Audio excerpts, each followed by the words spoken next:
How many times did we try to warn them, Ben? How many times did we warn Trump supporters that Elon Musk was not donating to Trump's campaign for some altruistic reason or to save America, but it's a self-serving reason. It serves his own personal and corporate interests. And now we're seeing that play out in real time because he's been advocating for two positions that seem contradictory until you think about it a little bit deeper. On one hand, he wants to increase the flow of H-1B visa workers, which is fine. We want skilled immigrants from across the globe, but then he also wants to eliminate, defund the Department of Education and defund schools across the country.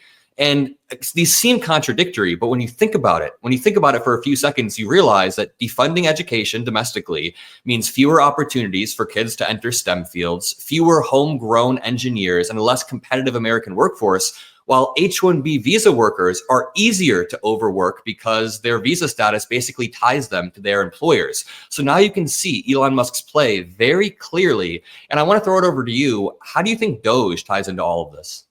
Well, I think Doge is kind of the ultimate subterfuge. It's the massive distraction from the name to the logo. It's intended to be disarming while actually arming the oligarchs with all of their tools to further entrench their power.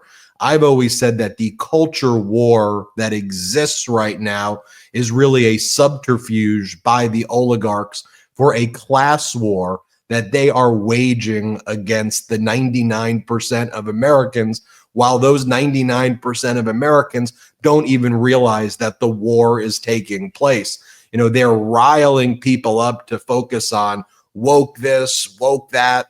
You need to be really angry about the San Jose State University transgender volleyball player. Get riled up and pissed about that. But don't get pissed while we are destroying your opportunities for jobs and we're gutting your unions and we're gutting the National Labor Relations Board. So Doge is the ultimate tool of the oligarchs to kind of execute and effectuate their mission. And we're seeing that right now. Those two positions are actually not contradictory in the minds of the oligarchs. What did Donald Trump say? He loves who? The poorly educated. So how do you keep people poorly educated? Why don't you destroy the Department of Education? Well, how do you get people to agree to have something that can help uplift them and get better jobs destroyed?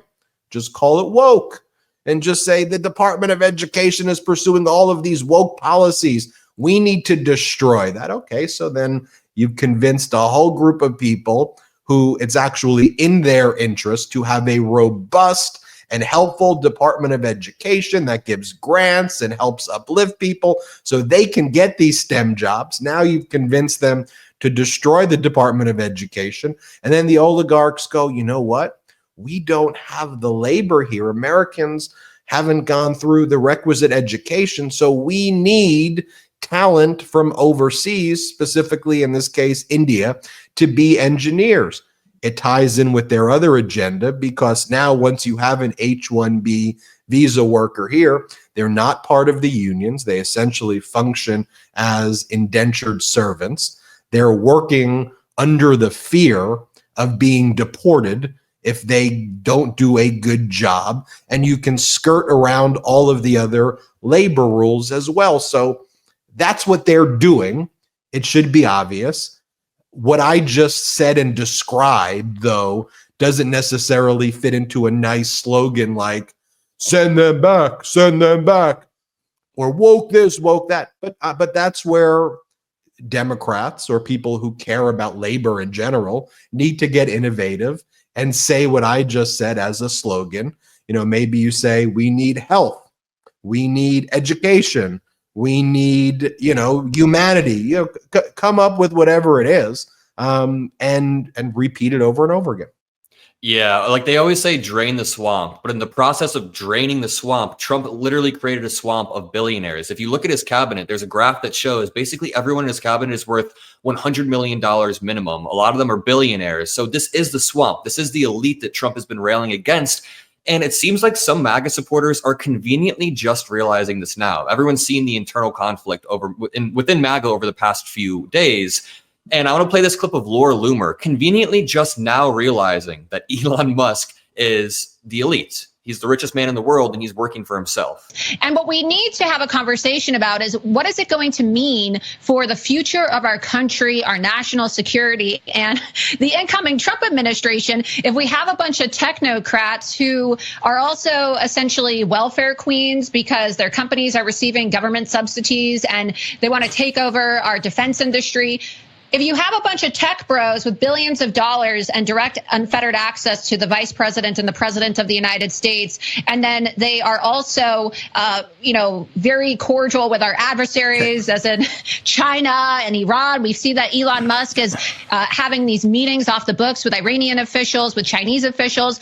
What does that mean for us and the future of our constitutional republic? Okay, hang on. Yeah, okay, hang on for a second. I want to go back because I missed JD on Dark Enlightenment. First off, interesting timing there. I can almost guarantee Laura Loomer knew this the entire time, but when it helped MAGA consolidate power, she closed her eyes. She didn't care. But now that she's realizing her power is waning within this future White House because Elon Musk is able to pull the strings, Vivek Ramaswamy, David Sachs, whoever, they're able to pull the strings. Now Laura Loomer is conveniently calling out. And it reminds me of that article, The Worst Person You Know just made a great point, because what she said was right.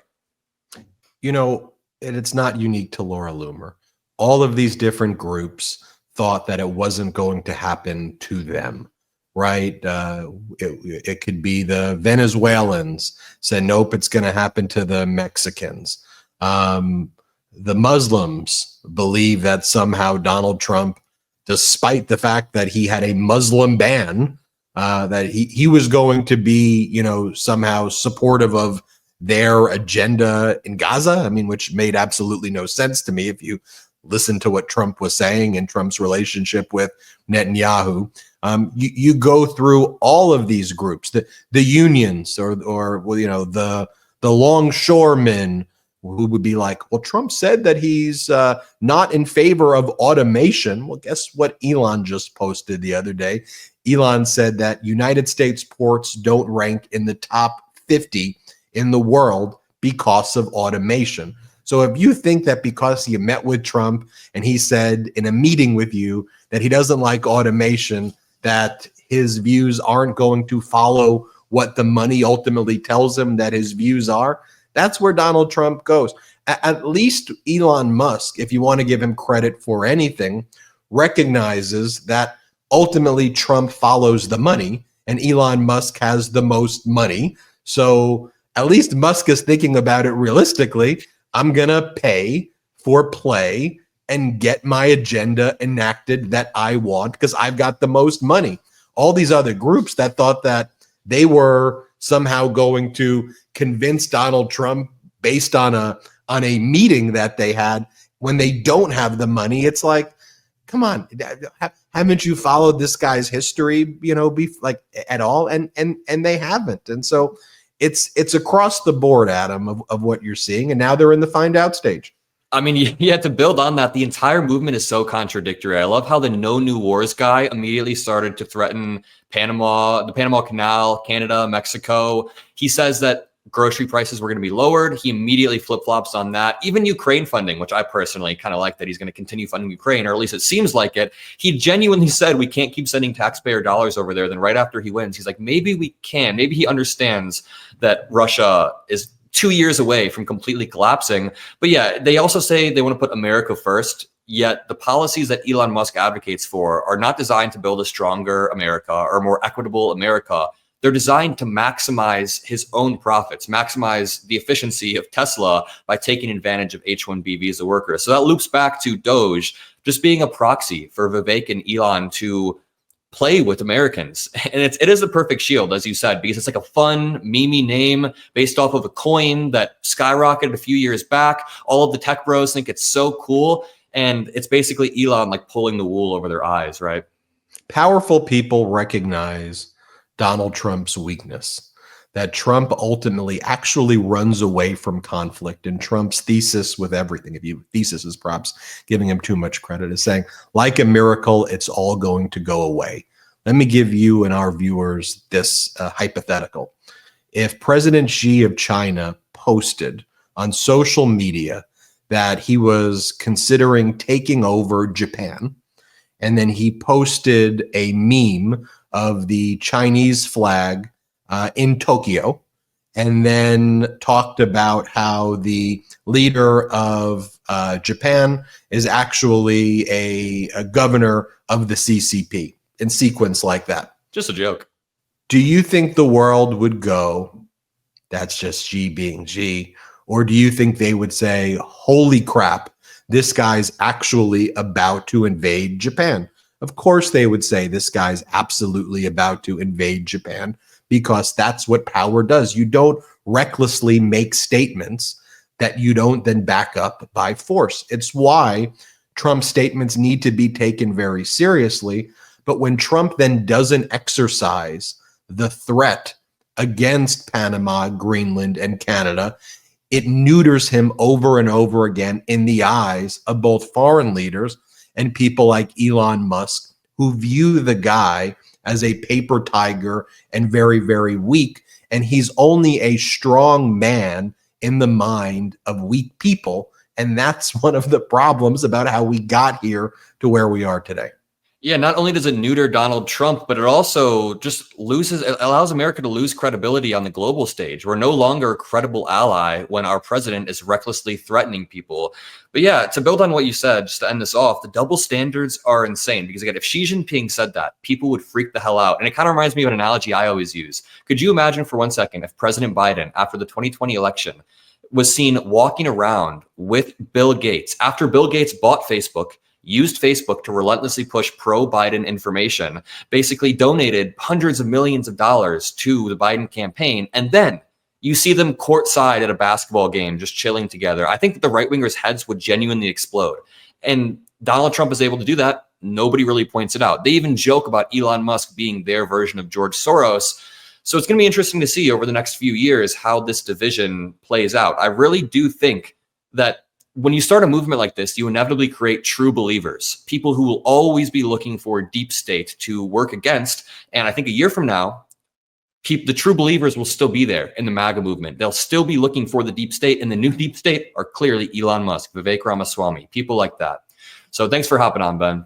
Great to be here. And that's where your platform and pro-democracy platforms are so important. This is the future now, getting the word out. Let's do this again soon. Have a great day, guys.